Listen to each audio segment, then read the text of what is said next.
They say a person's worth is measured by their character, not by the clothes on their back. But for two orphaned children, shivering in the unforgiving cold of the Montana frontier, their character was all they had left. Stripped of everything by a devastating tragedy, a 14-year-old boy made a desperate, impossible bargain with a cold-hearted rancher, sacrificing his own life to save his younger sister. Little did he know, his heartfelt plea was not just a cry for help, but a true test of courage, loyalty, and the unwavering bond of family. Could a lie born of desperation become a truth strong enough to change 3 lives forever? Could an old rancher, broken by grief, find a reason to love again in the most unlikely of places? This is a story that proves even in the harshest landscapes, the human heart can bloom. It's about finding hope where there is none, and family where you least expect it. It's a tale that reminds us that sometimes the greatest treasures aren't found in gold or land, but in a selfless act of love. Before we begin, tell us in the comments where you're watching from. Hit subscribe if you believe loyalty still saves lives, and write Amen if your heart is ready for this journey. The dry, biting wind whipped grit down the dusty main street of Copper Creek, Montana, a town hunkered down beneath the relentless mid-September sun of 1887. The town itself was a collection of weathered scars, wooden buildings with paint peeling like sunburnt skin, hitching posts worn smooth by countless rains, and an ever-present layer of fine, gritty dust that coated everything. Standing before the imposing figure of Silas Thorne, one of the most respected and simultaneously feared ranchers in 3 counties, was young Jackson O'Connell, barely 14 years old. Jackson's clothes were little more than patched remnants, his boots so deteriorated that his toes nearly peeked through the cracked leather, a visual testament to weeks of poor meals and the crushing weight of responsibility. His face, gaunt and etched with a weariness that seemed far too mature for a boy his age, held an expression of desperate determination. He was a small, wiry boy, but the way he held his shoulders suggested a man struggling to stand tall against an overwhelming tide. He was fiercely protective, a trait forged in the crucible of tragedy the previous spring when the cholera outbreak had taken both his parents, leaving him as the sole guardian of his sister. Clinging tightly to his torn shirt sleeve, sheltered behind him, was his younger sister, Chloe O'Connell. She was 9, small for her age, with tangled platinum blonde hair that somehow still managed to catch the sunlight. Her large blue eyes darted between her brother and the tall, intimidating rancher before them, wide with a mixture of fear and confusion. She clutched a threadbare, stuffed calico cat, its synthetic fur worn smooth, a silent remnant of the life they had lost. Silas Thorne, on the other hand, stood as a monument to the unforgiving frontier, his figure an intimidating contrast to the boy's slight frame. He stood at least 6 feet tall, his broad shoulders filling out a well-tailored brown coat despite the September heat. His face was weathered like old saddle leather, marked by years spent under the relentless sun and harsh mountain winds. A thick, grizzled, graying mustache shadowed his upper lip, and his dark eyes seemed to peer right through a person, analyzing their very core, as if he were weighing their soul on an unseen scale. His wide-brimmed hat cast a deep shadow over his features, making his expression utterly unreadable, guarding any thoughts that might reside beneath his stoic exterior. "Please, Mr. Thorne." Jackson's voice cracked slightly with desperation, though he fought to stand straight and speak with an authority far beyond his years. "I know what I'm asking sounds impossible, but I'm begging you. The Morrison gang is coming for me. They think I witnessed something I shouldn't have when they robbed the bank last month." Jackson's hands trembled slightly as he spoke, but his voice grew stronger with each word of his carefully constructed lie. "I heard them talking at the saloon 2 nights ago. They're planning to silence me before I can tell anyone what I saw. But Chloe, she doesn't know anything. She's innocent in all this. They won't look for her if I'm not with her." Silas's large, weathered hands rested on his gun belt, his fingers drumming a slow, steady rhythm against the leather. His expression remained utterly stone-cold, giving away nothing of his thoughts. Behind him, his magnificent black stallion, Thunder, stamped impatiently, eager to return to the wide-open range. "I ain't asking for charity, sir," Jackson continued, his voice becoming more urgent, fueled by his protective instinct. "I know you've got your own ranch to run, your own problems to deal with, but please take Chloe with you. Give her a chance at life. She's smart. She can work. She can learn. She won't be any trouble. I promise you that she won't be a burden."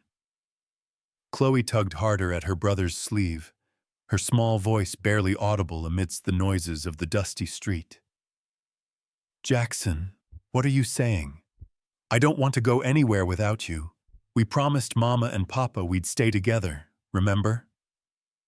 The mention of their deceased parents sent a visible tremor through Jackson's composure. His jaw clenched, and for a fleeting moment, his facade of grown-up responsibility cracked, revealing the frightened child beneath. But he quickly regained control, kneeling down to his sister's level and taking her small hands in his. "Chloe, listen to me," he said softly, his voice gentle despite the urgency of the situation. "Sometimes grown-ups have to make hard decisions to protect the people they love. Mr. Thorne here, he's got a big ranch with lots of space. You'd have a real bed to sleep in, 3 meals a day, maybe even go to school like Mama always wanted." Tears began to stream down Chloe's dirt-streaked cheeks. "But what about you, Jackson? What's going to happen to you?" Jackson forced a smile, though his own eyes began to glisten with unshed tears. "Don't you worry about me, little sister. I'm tough, remember? I'll figure something out. Maybe I'll head west, find work in California or Oregon. But you deserve better than living on the streets, scrounging for scraps and sleeping in abandoned buildings." Silas Thorne had remained perfectly silent throughout the entire emotional exchange, his dark eyes observing every gesture, every whispered word, every raw emotion that passed between the siblings. The sounds of the town, the blacksmith's hammer, a creaking wagon, went on around them, but in their small circle of desperation, time felt suspended.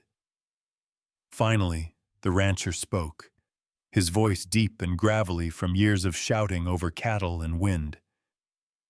"Boy, you say the Morrison gang is after you. That's a serious claim.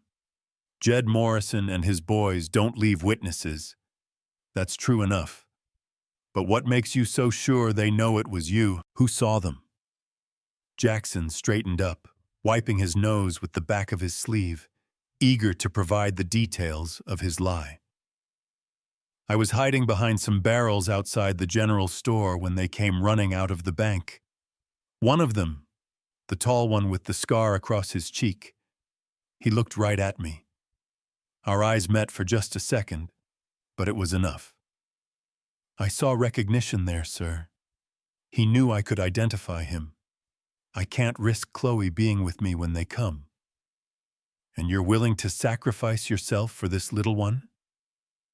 Ezra's gaze shifted to Chloe, who was now openly sobbing into her stuffed cat.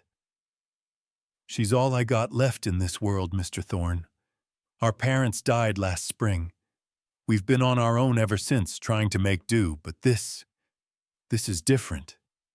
This is life or death, and I won't let her pay for something that ain't her fault." The rancher was quiet for a long moment, his eyes moving between the two children, calculating. The afternoon sun was beginning its slow descent toward the horizon, casting longer shadows across the dusty street. A tumbleweed rolled past, pushed by a warm breeze that carried the scent of sage and distant rain. "What if I told you I might be willing to take both of you?" Silas said finally, his tone carefully neutral.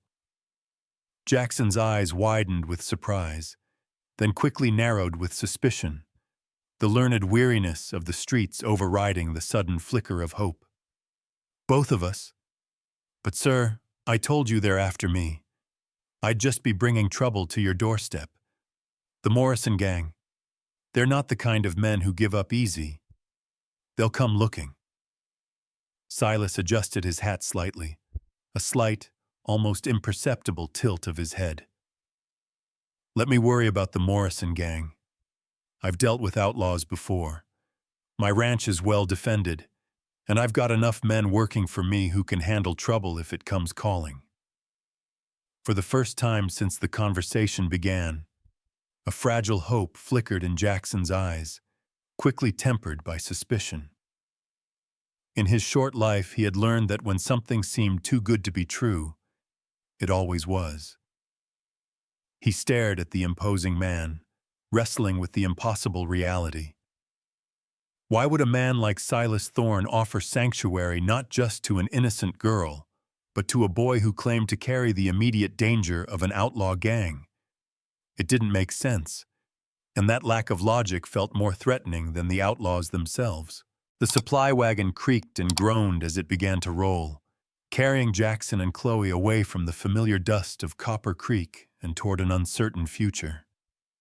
Jackson settled himself and Chloe in the back amongst sacks of grain and barrels of supplies, the unfamiliar scent of flour and cured leather filling the air. He held Chloe close, his arm a reassuring weight around her small shoulders, as the wagon bounced along the rough mountain trails. The landscape gradually transformed from the dusty flatlands of the frontier town to rolling hills covered in scrub brush and wild grass. As they climbed higher into the foothills, fragrant pine trees appeared, their dark green branches providing welcome patches of shade from the relentless sun. The air grew cooler and thinner, carrying a crisp scent that promised of distant mountain snow, even in the late September heat. Jackson, having spent most of his short life in grimy alleyways and cramped, ramshackle towns, found himself marveling at the vastness of it all. Eagles soared overhead, their lonely cries echoing off the canyon walls. In the distance, elk grazed peacefully in mountain meadows, looking up cautiously as the wagon passed, but not bothering to run. "Look, Chloe," Jackson whispered, pointing to a family of deer drinking from a crystal-clear stream that ran alongside the trail. "Have you ever seen anything so beautiful?" Chloe, who had been mostly silent since they left town, peered over the side of the wagon with wide eyes. Despite her fear and the lingering confusion about what was happening, she couldn't help but be amazed by the natural splendor surrounding them. "It's like something from one of Mama's fairy tales," she whispered back, clutching her stuffed cat tightly. As evening approached, they made camp in a sheltered grove of aspen trees. Silas, who had ridden alongside the wagon on his stallion, Thunder, all day, was a silent, watchful presence. He moved with a practiced ease, his dark eyes constantly scanning the surrounding terrain as if expecting an attack at any moment. He was a man of few words, and his silence was as imposing as his stature. After the horses were tended to and the camp secured, Jackson and Chloe sat on a log, their stomachs rumbling with a hunger that was now familiar. Silas walked toward a small, rustic general store perched on a rise overlooking the trail, its single lantern glowing like a lonely beacon in the twilight. "I'll be back," he said, his voice a low rumble. "Stay here and don't stray." Inside the store, a bell jangled as Silas entered, the sound echoing in the quiet space. The air was thick with the smells of coffee, molasses, and old paper. Behind the wooden counter, a stern-faced woman with a shock of pure white hair, pulled back in a severe bun, was organizing jars of pickled vegetables. This was Elara Vance, the owner of the store. A widow who had lost her husband to a grizzly bear attack years ago. She had since hardened into a no-nonsense, distrustful figure. She had a sharp tongue and a face that seemed perpetually set in a disapproving frown. "Silas Thorne," she said, her voice dry as a desert wind. "Don't see you in these parts often. What can I get for you?" Silas ordered supplies, and as Elara went to fill the order, her eyes landed on the two small figures huddled together on a log outside. "You're bringing children into this?" she asked, her frown deepening. "They're a liability out here, Thorne." "They're not my concern," Silas replied, his voice neutral. "Just giving them a ride. They seem to be in need of one." Just then, a small girl with bright, inquisitive eyes and curly auburn hair emerged from the back room, a basket full of freshly picked apples in her hands. This was Maya Vance, Elara's 9-year-old granddaughter. Left in her grandmother's care after her parents passed away from a fever, Maya was the exact opposite of Elara, full of life, curiosity, and an innate kindness that shone in her every movement. Her clothes were simple but clean, and her cheeks were rosy from the evening air. Maya's gaze, like her grandmother's, was drawn to the children outside. She saw Chloe's stuffed cat and the quiet way she clung to her brother. "Grandma, who are they?" she whispered. Elara just shook her head, but Maya's curiosity was insatiable. Without waiting for permission, she carefully placed her basket on the counter and slipped outside, walking slowly toward the log where Jackson and Chloe sat. Chloe saw the girl approaching and instinctively tightened her grip on her brother's arm. "It's okay," Jackson said softly, recognizing the innocence in the girl's approach. "She just wants to say hello." Maya stopped a few feet away, her eyes fixed on Chloe's stuffed cat. "What's his name?" she asked, her voice soft and sweet. "Her name is Annie," Chloe replied shyly. "She was Mama's when she was little." Maya smiled, a warm and genuine expression that reached her eyes. "She's a very pretty cat. I have a kitty too, a real one. She's called Cinnamon because she's all ginger." The two girls began to talk, their shared love for their feline friends bridging the gap of unfamiliarity. Jackson watched them, a guarded look in his eyes, but a flicker of something close to relief in his heart. It was the first time he had seen Chloe truly smile since their parents died. As Maya and Chloe chatted, Maya shared stories of her life, of helping her grandmother tend the small garden, and of exploring the woods behind their store. Chloe, in turn, told Maya about their adventures on the road, how Jackson had always found them a safe place to sleep, and how he had even taught her to catch fish with her bare hands. As the sun dipped below the horizon, painting the mountains in shades of orange and purple, Silas emerged from the store with a sack of supplies.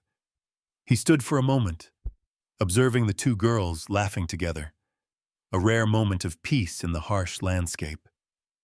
Then his eyes met Elara's, who was watching from the doorway.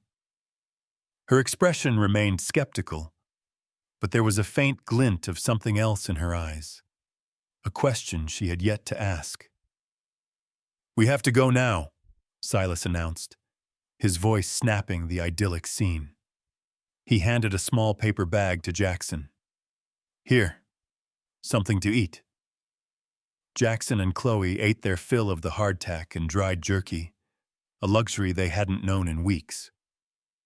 They would be back on the trail by dawn, But Jackson's mind was still reeling. He had given Silas a reason for taking them in. But the rancher's silence and that brief, unreadable glance he had shared with Elara made Jackson question if the man's motives were what he claimed. He had offered refuge, but Jackson felt more than ever that they were still just pieces in a bigger game, a game whose rules he didn't understand. The wagon's final creak and shudder brought Jackson and Chloe into the heart of the Blackwood Ranch. Even in the fading light of dusk, Jackson could see this was no ordinary homestead. The main house was a large, well-built structure with a wide porch, and around it were several other buildings, barns, bunkhouses, and corrals, all arranged in a neat, organized pattern that spoke of prosperity and careful planning. The air smelled of wood smoke, horses, and hay, a sharp and pleasant contrast to the grit and dust of Copper Creek. Several ranch hands came out to greet them as the wagon rolled into the main yard. They were a diverse group, young and old, some with the hardened look of longtime cowboys, others who looked like they might have been farmers or tradesmen before coming to work for Silas. What they all had in common was a quiet, almost reverent respect for their boss, nodding politely but keeping their distance. Silas helped Chloe down from the wagon, his large hands surprisingly gentle as he steadied her on the ground. "This is it, little miss," he said, his voice a low rumble. "This is your new home." Chloe's eyes were wide as she took in the bustling activity of the ranch, the sight and sounds of a place filled with purpose and work. "It's so big," she whispered. "That it is. And if you're going to live here, you'll need to learn your way around. Come on, both of you. Let me show you where you'll be staying." He led them toward a smaller building set apart from the main bunkhouses. It was modest but sturdy, with 2 small rooms and a stone fireplace. "This used to be my office back when the ranch was smaller," Silas explained. "I had it cleaned out and furnished for you two. There's a bed in each room, a table, some chairs. Basic, but it's comfortable." Jackson walked through the little house in amazement. After months of sleeping in abandoned barns or under bridges, having a roof over their heads and a real bed to sleep in seemed like an unimaginable luxury. A part of him, the cynical, street-hardened part, was still waiting for the catch. This is wonderful, Mr. Thorne. I don't know how to thank you," he said, his voice thick with emotion. "Don't thank me yet," Silas replied, his face a mask of stone. "Remember what I said about earning your keep. Tomorrow morning you'll start learning what that means. For now, get settled in. My foreman's wife will bring you some food shortly." He gestured toward a wash basin and soap on the table. "Clean up. You two look like you've been rolling around in the dust for a week." After Silas left, Jackson and Chloe stood in their new home, scarcely able to believe their good fortune. "Jackson," Chloe said softly, her voice full of wonder, "is this real? Are we really going to live here?" "I think so," Jackson replied, the hope in his voice tentative. "But we have to work hard, Chloe. Remember what he said about earning our keep." "I don't mind working," Chloe said firmly. "Anything's better than being hungry and cold and scared all the time." Just as promised, a kind-faced woman in her 40s arrived with a hearty meal of beef stew, fresh bread, and milk. This was Maria Romero, the foreman's wife. She was a woman with a warm, round face, a kind smile, and hands that were quick and capable from years of cooking and caring for the ranch hands. She spoke limited English, but her warm smile and gentle manner made both children feel welcome. She pointed to a change of clothes she had brought, old but clean. "Mañana," she said, pointing to herself and then to Chloe. "You come with me, Nina. Help in the kitchen." Chloe nodded eagerly, her face flushed with excitement at the prospect of learning to cook in a real kitchen rather than scavenging for scraps. That night, as he lay in a real bed with a mattress and clean sheets, Jackson found himself thinking about their incredible change of fortune. Just 24 hours ago, they had been homeless, facing an uncertain and dangerous future. Now they had a roof over their heads, food in their stomachs, and the promise of honest work. He was still waiting for the Morrison gang to show up, a shadow of fear lurking just beneath the surface. But for the first time in a long time, the shadow was less terrifying than the cold reality of life on the streets. He was awakened before dawn by the ringing of a large bell across the ranch yard. A few minutes later, there was a knock at their door. "Time to get up," Silas's voice called. "The day starts early on a working ranch." Jackson quickly dressed and woke Chloe, helping her into the clothes Maria had brought the night before. When they opened the door, they found Silas waiting for them, already dressed for a day's work. "First lesson," he said without preamble. "On this ranch, we start work when the sun comes up, and we don't stop until the sun goes down. There's always something that needs doing, and everyone has responsibilities." He led them to the main corral where several ranch hands were already preparing for the day's work. "Jackson, you'll be working with Miguel and the other hands. You'll start with simple tasks, mending fences, mucking out stalls, feeding the horses. Nothing too complicated. But it's important work that needs doing. Understood?" "Yes, sir," Jackson replied, trying to hide his nervousness.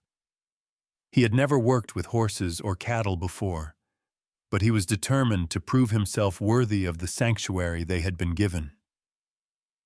"Chloe, you'll help Maria in the kitchen and around the house. Cooking, cleaning, tending the vegetable garden. Think you can handle that?" "Yes, Mr. Thorne," Chloe said eagerly, clutching her stuffed cat. She was not a stranger to hard work, having helped Jackson search for food and water in the past. But this was a different kind of labor, one that promised food, warmth, and security. Over the next several hours, Jackson threw himself into his work with a focused intensity. He worked alongside Miguel Romero, the ranch foreman, a man of quiet strength and endless patience. Miguel was a sturdy, middle-aged man with dark, kind eyes and a face tanned and lined from a lifetime under the sun. He spoke with a gentle, rolling accent and moved with the slow, confident grace of someone who had spent their entire life around animals. He showed Jackson how to properly muck out a horse stall, how to use a hammer and nails to mend a broken fence post, and how to handle the ranch horses safely. The work was hard and dirty, but Jackson didn't mind. All that mattered was that he was earning his keep, proving that he and Chloe belonged here. He had a roof over his head, food in his belly, and a reason to wake up in the morning. Still, as he worked, he couldn't shake the feeling that he was being watched, that this whole operation was simply a prelude to the moment the Morrison gang would arrive. Little did he know he wasn't the only one doing the watching. On the porch of the main house, Silas Thorne observed him from a distance, a flicker of something unreadable in his dark, shadowed eyes. He had the boy and the girl, and the test had just begun. The next morning, the sun rose over Blackwood Ranch, casting long, golden shadows across the dew-kissed grass. Jackson was up at the first sound of the morning bell, his muscles aching from the previous day's labor, but his spirit bolstered by the security of a full stomach and a real bed. He was determined to prove his worth. After a quick breakfast, he was back at work alongside Miguel and the other ranch hands. He threw himself into his tasks with a focused intensity, mending a section of fence that had rotted and hauling heavy sacks of feed to the barn. He worked in a quiet, almost methodical way, listening more than he spoke, absorbing every piece of advice Miguel offered. Meanwhile, Chloe was thriving in the main house, her small hands learning to knead bread dough under the patient guidance of Maria. The kitchen was filled with the warm, comforting scent of yeast and fresh baked bread, a stark contrast to the cold, grimy alleys she and Jackson had called home for so long. It was mid-afternoon when a familiar wagon pulled into the ranch yard, the same one they had seen at the small general store a day and a half earlier. Sitting on the driver's bench was Elara Vance, her face still a mask of severe skepticism. Beside her sat her granddaughter, Maya Vance, her bright eyes scanning the bustling ranch with a child's unrestrained curiosity. Elara had a small delivery for Silas, some specialized tools and a few barrels of molasses, and she was not one to trust anyone else with her shipments. As Silas and Miguel began unloading the wagon, Elara's gaze found Jackson, who was mending a corral fence. She watched him with a hawk-like intensity, her disapproval palpable even from a distance. The boy looked too small, too young, to be working so hard. But she also saw the purpose in his movements, the determined set of his jaw. "That's one of the children you picked up, isn't it?" she asked Silas, her voice a low, skeptical rumble. "The one who thinks a bandit gang is after him?" Silas did not reply, simply gesturing for his men to be careful with the molasses barrels. Meanwhile, Maya's eyes had found Chloe, who was helping Maria hang laundry on a clothesline behind the main house. "Chloe!" Maya called, her voice bright and cheerful. Chloe turned, a surprised but happy smile spreading across her face. The two girls ran to each other and embraced, a testament to the quick bond they had formed. "I brought you something," Maya whispered, pulling a worn, cloth-bound book from her satchel. "Grandma said it was too old for me, but maybe you'll like it. It's full of fairy tales." Chloe's eyes widened with wonder, and she clutched the book to her chest as if it were a treasure beyond measure. "Thank you, Maya. This is the best present ever." The two girls, now inseparable, began to explore the ranch together, giggling and pointing out the animals. They came across a small ginger cat huddled beneath the steps of the bunkhouse, its leg twisted at an unnatural angle. It was hissing in pain, a small, scared ball of fury. Chloe cried out softly, her heart going out to the animal. Jackson, who had just finished mending a fence post, heard the girl's cries and rushed over. He crouched down, his movements slow and deliberate, and the cat's hissing immediately softened to a low growl. He looked at its leg, his face full of concern. The cat was small and thin, its fur matted and dirty. Jackson reached out a hand, palm open, and began to speak to the animal in a soft, soothing voice. "It's okay, little one," he murmured. "I know you're scared, but I'm not going to hurt you. I'm just going to help." He had always had this ability, a quiet, almost mystical way with animals. Stray cats and dogs had often led him and Chloe to food scraps in the alleys of Copper Creek, sensing his genuine care for their welfare. As he worked, gently examining the cat's leg, he felt a gaze on him. He looked up to see Elara standing just a few feet away, her hardened gaze fixed on his hands. She saw not the tattered clothes or the boy's hardened exterior, but the gentle compassion in his eyes, the almost preternatural calm that had settled over the frightened animal. Jackson carefully splinted the cat's leg with two small, straight twigs and a strip of torn cloth from his shirt. He then gently lifted the cat, cradling it against his chest. It had stopped struggling entirely, purring softly against his shirt, as he carried it away from the girls. Elara's eyes followed his movements, and a memory, one she had long tried to suppress, flickered to the surface. She remembered Jackson's mother, her best friend, whose kindness had been a light in the dark. She saw that same light in the boy's hands. As Jackson headed toward a small shed to get some milk for the injured cat, Elara walked up to Silas, who was finishing up with the last of the molasses barrels. "That boy," she said, her voice softer than Jackson had ever heard it. "He's not a liar, Silas. He might have told you a story, but I saw the truth in his eyes. The way he cared for that cat. I know his mother. She had the same kind of heart. He's a good boy. You can trust him." For the first time, Jackson's lie had become the truth, not about a gang of outlaws, but about his true character. And it was a truth seen and confirmed by someone whose trust was not easily won. As the wagon pulled away, heading back down the mountain, Jackson stood in the doorway of the shed, a small saucer of milk at his feet. The cat lapped at it eagerly, its purr a tiny engine of contentment. He looked out over the vast expanse of the ranch, his heart filled with a mixture of quiet relief and burgeoning hope. The Morrison gang was not a threat he had to face alone anymore. A new test, a different one, had just begun. The success Jackson had with the injured stray cat did not go unnoticed.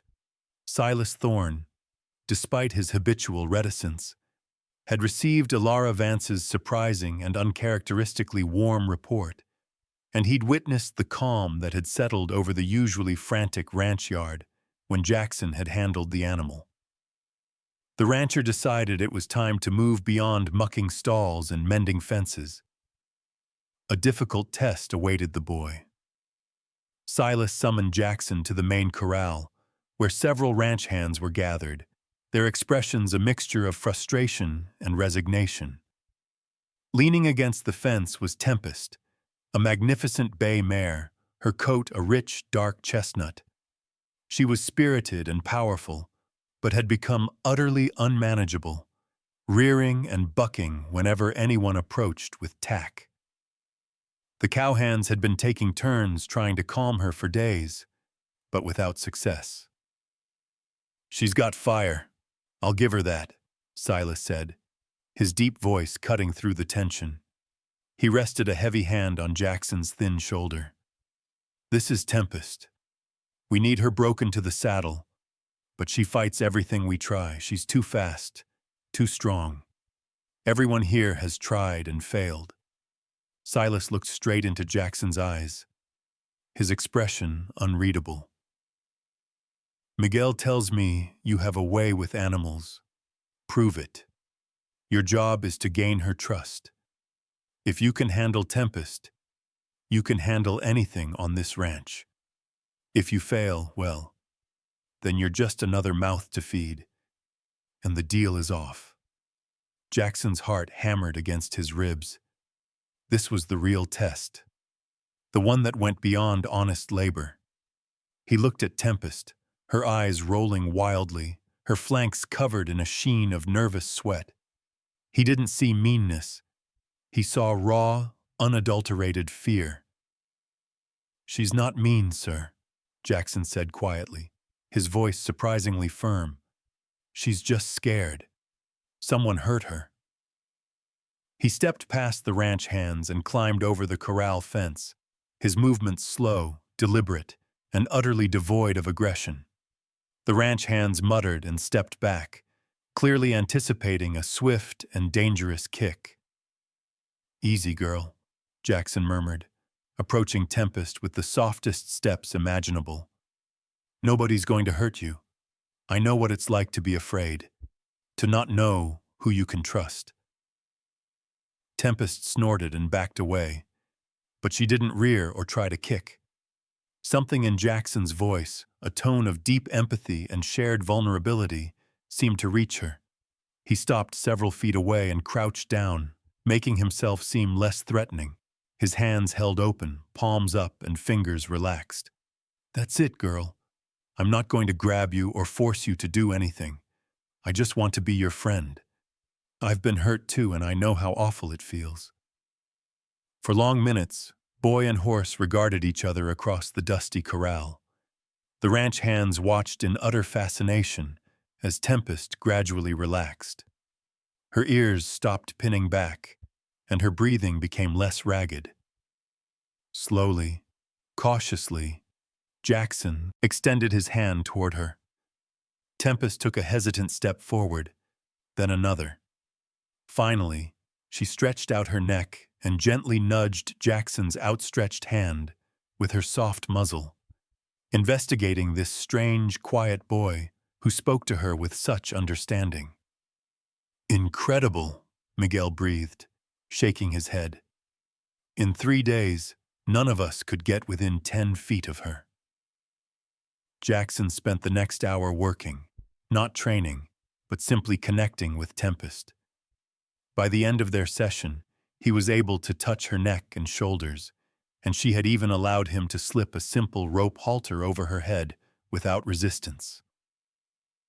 "You have a gift, muchacho," Miguel said, clapped Jackson on the back. "I've been working with horses for 30 years, and I've never seen anything like that. Animals just need to know they're safe," Jackson replied modestly, wiping sweat from his brow. "Once they trust you, they'll do anything for you." Just as the sun began to dip, painting the sky in fiery oranges and deep blues, the familiar sight of Elara Vance's wagon appeared once more. This time, Elara wasn't just dropping off supplies. She had brought a hand-sewn dress for Chloe and a small box of hard candy. As Elara watched Jackson emerge from the corral, dusty but triumphant, leading Tempest calmly by the halter, she felt the last remnants of her skepticism crumble. Her granddaughter Maya, who had run to Chloe, was now excitedly pulling on her grandmother's dress. "Grandma, Chloe told me everything about how Jackson always kept them safe on the street, and how he even traded his only good boots for food when she was sick with fever. He's the bravest brother ever." Maya recounted the tales of Jackson's selfless protection, stories Chloe had shared during their playtime, tales of loyalty that transcended the meager circumstances of their life on the streets. Elara looked from her granddaughter's earnest, believing face to the quiet boy who had just accomplished what a dozen seasoned ranch hands could not. She walked up to Jackson, her eyes softening. "Your mother," she said, her voice a rough whisper. "She told me once that the hardest battles are fought not with fists, but with kindness. She'd be proud of you, Jackson." This unsolicited praise, confirmation that his character was seen and valued, struck Jackson harder than any physical labor. He simply nodded, unable to speak, the weight of his mother's memory and the reality of his worth settling upon him. Elara looked at Silas, who was watching the scene with his customary unreadable expression. "He's earned his keep, Silas," Elara stated, her voice carrying a rare conviction. "Now, what is it you truly want from these children?" The question hung in the cool evening air, demanding an answer that Silas Thorne had guarded for weeks. The true motives of the rancher, now illuminated by the loyalty and character of the boy he had tested, could no longer remain hidden. The setting sun cast a deep orange glow over the Rocky Mountains, and a sudden, sharp chill descended upon the high plateau. Silas Thorne led Jackson away from the bustle of the ranch yard and up a small, rocky rise overlooking the entire valley. From this vantage point, they could see everything: the cattle grazing peacefully in the distance, the horses moving restlessly in the corrals, and the lights beginning to flicker on in the bunkhouses as the hands settled in for the evening. The silence between them was heavy, broken only by the sound of the wind. Jackson's heart was pounding. He knew this was the moment of reckoning, hastened by Elara's piercing question just hours earlier. He expected an interrogation, a reprimand, or maybe even a dismissal, but he was prepared to stand by his lie if it meant protecting Chloe. "I hear you had some success with Tempest today," Silas said finally, his voice deep and calm. He did not look at Jackson, but stared out across the vast, darkening landscape. "Yes, sir. She's not a bad horse, just scared. I think with patience she'll come around. Miguel tells me you have a natural way with animals. Says he's never seen anything like it." Silas paused, then slowly turned his body to face the boy, his dark eyes finally meeting Jackson's. The intensity in his gaze was staggering, forcing Jackson to hold his breath. "Tell me something, boy. If you had to choose between saving your own life and saving your sister's, what would you do?" The question was abrupt, catching Jackson completely off guard. What do you mean, sir?" "I mean exactly what I said. If it came down to your life or hers, and you could only save one, which would it be?" Jackson didn't hesitate, the answer burning in his soul. "Hers. Chloe's life is worth more than mine. She's innocent. She's never hurt anyone. If something happened to me, at least she'd have a chance at a real life." "Even if it meant you'd die?" Silas nodded slowly, as if Jackson's answer had confirmed a suspicion he'd harbored for weeks. "Even then." "And if someone told you that the only way to save her was to do something difficult, something that might seem wrong on the surface but would ultimately protect her, would you do it?" "I'd do whatever it took," Jackson replied without a flicker of doubt. "Chloe is all I have in this world. I'd give up anything for her. Anything."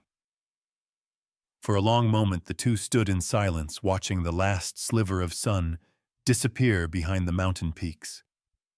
The sky was painted in brilliant shades of violet and deep navy blue, and the first stars were beginning to appear in the darkening heavens. "Jackson," Silas said finally, his voice dropping to a gentler, yet more serious tone than the boy had ever heard. "What if I told you that there never was any Morrison gang coming after you?" The world beneath Jackson's feet seemed to tilt. A sudden wave of vertigo and disbelief washed over him. "What? What do you mean?" "I mean that the whole story about being recognized during the bank robbery, about them wanting to kill you to keep you quiet. What if none of that was true?" Jackson's legs suddenly felt weak, and he stumbled back onto a nearby boulder. His mind reeled, trying to reconcile the elaborate lie he had constructed with the terrifying reality of the rancher's words. But I saw them. I was there when they robbed the bank. And that man with the scar, he looked right at me." "The bank was robbed, that's true enough," Silas conceded. "And there was a gang involved, but they've been caught. The sheriff in Copper Creek rounded them up 3 days after the robbery. They're sitting in the territorial jail right now." The full implications of what Silas was saying began to dawn on Jackson, mixing relief with a surge of confusion and betrayal. You made it all up? The whole thing about taking us to your ranch, about protecting us from the gang, it was a trick?" "No, boy. I brought you here. And I meant what I said about giving you a roof over your head if you proved yourselves worthy," Silas countered, sitting down on a rock opposite Jackson. "But the test wasn't about whether you could work hard or follow orders. The test was about the kind of person you are deep down, when everything is stripped away and all that matters is what you're willing to do for the people you love." Relief and anger warred within Jackson. So there was never any real danger. Chloe was never in any real trouble. She was in trouble, Jackson. Both of you were. Winter's coming, and you had nowhere to go, no way to take care of yourselves. That's real danger, even if it doesn't come with guns and threats. Silas continued, his weathered face reflecting emotions Jackson was only beginning to understand, a profound sense of loss and loneliness. This ranch, everything you see here, I built it all by myself. Worked 20 years to create something that would last. But what's the point of building an empire if you have no one to leave it to? I had a wife once and a son. They both died in the same cholera outbreak that took your parents, just a few months earlier. He paused, his voice rough with unshed emotion. Since then, I've been alone. I heard about you and your sister in town, how you'd been taking care of each other since your parents died. And I thought, maybe these are the kind of people who could understand what this place means. So the whole thing, the story about the gang, bringing us here, it was all a test? Jackson asked, the anger giving way to stunned awe. It was all a test, Silas confirmed. And you passed, Jackson. Both of you did. The way you were willing to sacrifice yourself for Chloe. The way she trusted you completely. The way you've both thrown yourselves into the work here without complaining. That tells me everything I need to know about your character. What happens now?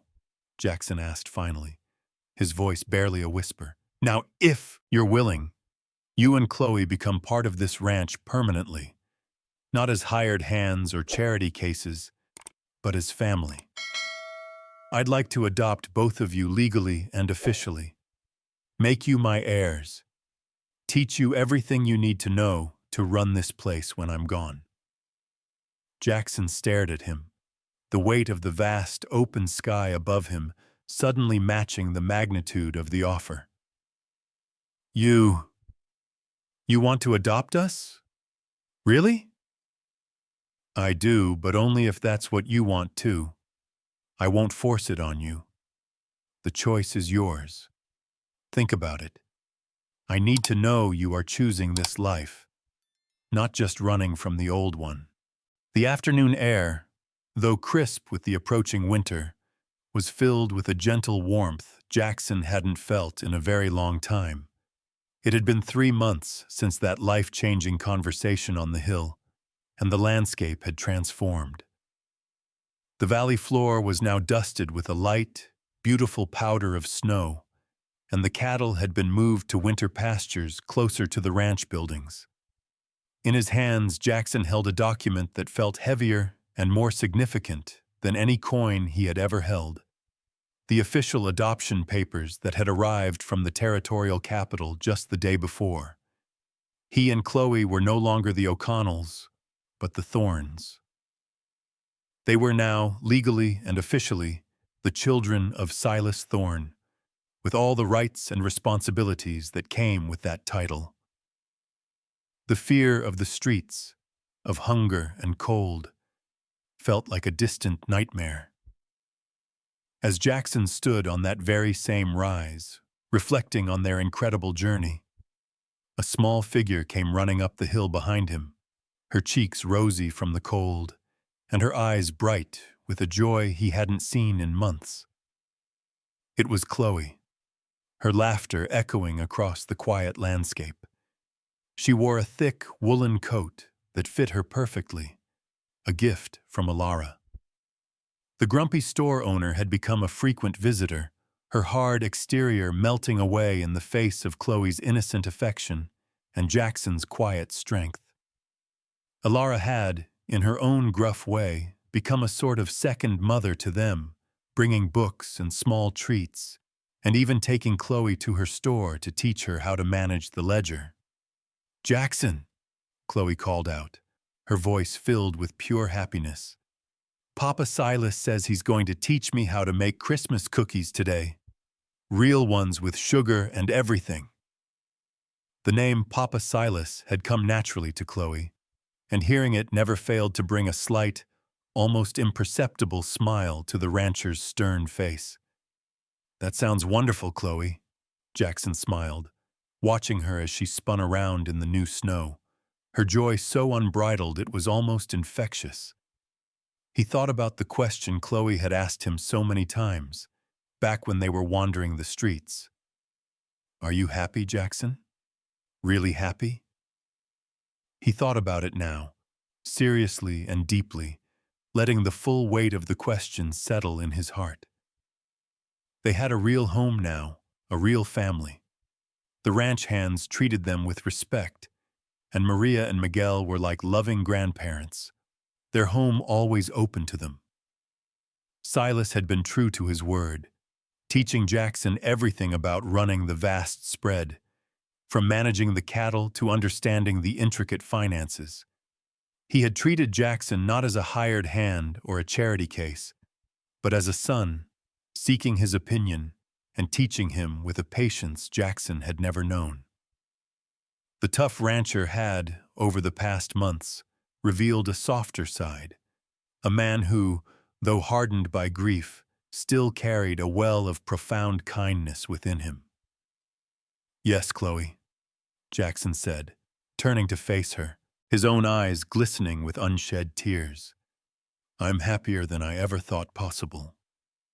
"Me too," she said, slipping her small, mitten-clad hand into his. "I love it here, and I love Papa Silas." As they stood together on the hill, watching the sun rise over their new home, Jackson reflected on the strange, beautiful journey that had brought them here. The initial test, the fear he had used as a lie, now seemed like the greatest gift he could have received. It had shown Silas that Jackson was the kind of person who would sacrifice everything for his sister, a loyalty that no amount of money could buy. The Morrison gang had been nothing more than a ghost story, a tool used to reveal the truth, but the bond between the three of them was absolutely real.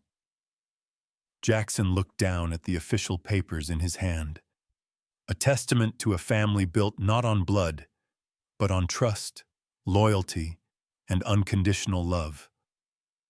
It was a home he had fought for, not with fists or lies, but with his character. "Come on," he said to Chloe, squeezing her hand gently. "Let's go home." The story of Jackson and Chloe's journey is a testament to the fact that kindness, compassion, and courage are the true currency of the American frontier.